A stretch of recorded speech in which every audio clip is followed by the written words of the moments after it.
চুড়াইবাড়িতে ইয়াবা ট্যাবলেট সহ নেশা কারবারি ধরা পড়তে উত্তপ্ত হয়ে উঠেছে রাজনৈতিক মহল। স্থানীয় দুই বুথ সভাপতিকে প্রকাশ্যে গুলি করে হত্যার হুমকি দেওয়ার অভিযোগ উঠেছে শাসক দল বিজেপির মণ্ডল সদস্য শঙ্কর সাহানির বিরুদ্ধে। ঘটনায় এলাকায় তীব্র চাঞ্চল্যের সৃষ্টি হয়েছে।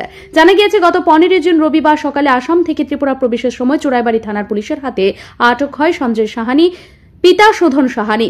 ধৃত যুবকের কাছ থেকে উদ্ধার হয় প্রায় 80,000 ইয়াবা ট্যাবলেট। সঞ্জয়ের বাড়ি পূর্ব ফুলবাড়ি 4 নং ওয়ার্ডে রেল গুদাম সংলগ্ন এলাকায়। পুলিশ ইতিমধ্যে এনডিপিএস আইনে মামলা নিয়ে তদন্ত শুরু করেছে।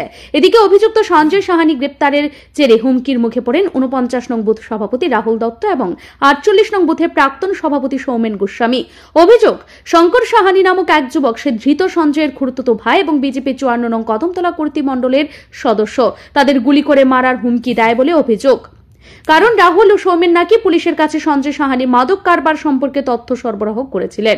শঙ্করের হুমকির পর আতঙ্কিত হয়ে শনিবার রাত 8টা নাগাদ রাহুল ও সৌমেন চুড়াইবাড়ি থানায় লিখিত অভিযোগ দায়ের করেন।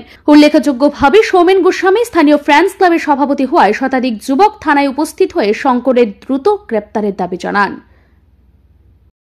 আসলে যে কয়েকদিন আগে চুড়াইবাড়ি থানাতে একটা ড্রাগস অভিযান তো হয়েছিল। এই অভিযানে একজনকে তারা ইন্টারভিউ ওই সুদন সাহিনীর ছেলে ধরছে। তো তার রিলেটিভ একজন শঙ্কর সাহিনী, যে এই গত পরশু দিন আমার এই 49 নম্বর বুথ প্রেসিডেন্ট রাহুল দত্ত আর আমার নামে হয়েছে যে তারা যে ড্রাগস কারবার করে, তারা যে কারবার না দিয়ে আমরা ডিস্টার্ব করি।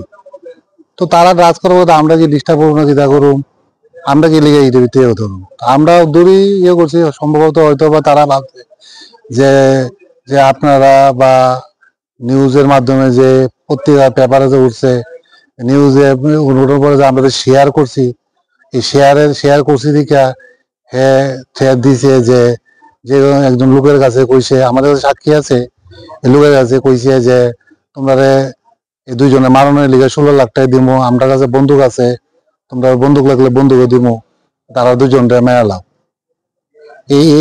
এইটার পরিপ্রেক্ষিতেই আজকে আমরা চুড়াইবাড়ি থানায় আইছি।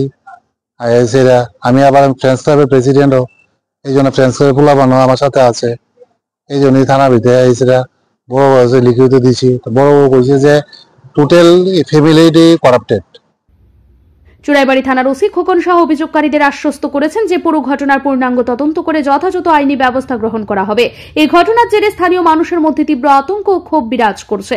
সাধারণ মানুষের প্রশ্ন, যখন রাজ্যের মুখ্যমন্ত্রী নেশামুক্ত ত্রিপুরা গড়ার ডাক দিয়েছেন এবং পুলিশ প্রশাসন সক্রিয়ভাবে তা বাস্তবায়নের কাজ করছে, তখন কিভাবে শাসক দলের একজন মণ্ডল সদস্য প্রকাশ্যে মাদক কারবারিদের আড়াল করতে পারে? শঙ্কর সাহানি শুধু হুমকি দিয়েই থেমে থাকেননি, বরং লোকালয়ে প্রকাশ্যে বলেছেন যারা কিছু বলবে তাদের গুলি করে মারবে বলেও প্রকাশ্যে হুমকি দিয়েছে বলে অভিযোগ। ব্যুরো রিপোর্ট, ঋদ্ধি নেটওয়ার্ক।